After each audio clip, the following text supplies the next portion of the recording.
We're about to turn second turn of this box, so we're on day 4 of this ferment. So already quite toasty in here, and we're going to be flipping it from this box to this one, so we're effectively inverting it, oxygenating again, so it'll take a little dip in temperature, but then should heat right back up, and we'll have at least a couple more days before this is all going to be finished.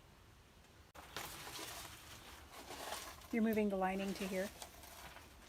Yeah, so this is covering the draining holes. Because all our boxes are designed as draining boxes, we need to cover them in the aerobic phases because we don't want drainage now. We did in the first couple days, but we don't anymore. So now we line the boxes bottom and top. And the first couple of days we just line the top. We'll just cover the top, but the drain will be open. So now you can see we've got nice and hot. I haven't taken the temperature yet, but it's in a good range, and we see the browning around the edges. So we're starting to see some good cooking action after the aerobic phase is kicked into gear. And if you sink your hands into here, it's like borderline uncomfortable at this stage. So that's a good sign. That's exactly what we want. So our farm is really tiny, large enough to get effective ferments reliably during the season, but small enough that we do things in a very kind of handmade and inefficient way. So as you can see, if I had 10 boxes to do, I would never take the time to do it like this.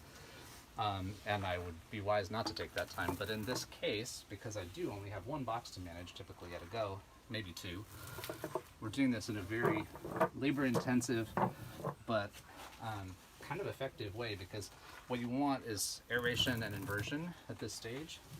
So doing it handful by handful like this allows all of these to get really nicely oxygenated and get a nice resurgent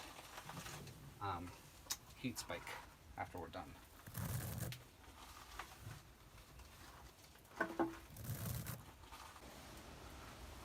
One of the main reasons we want to make sure to plug up the holes after the anaerobic phase is finished is that we don't want those holes providing airflow, which can create cold spots and really mess up the progress of the fermentation, because the ferment progresses from the top down.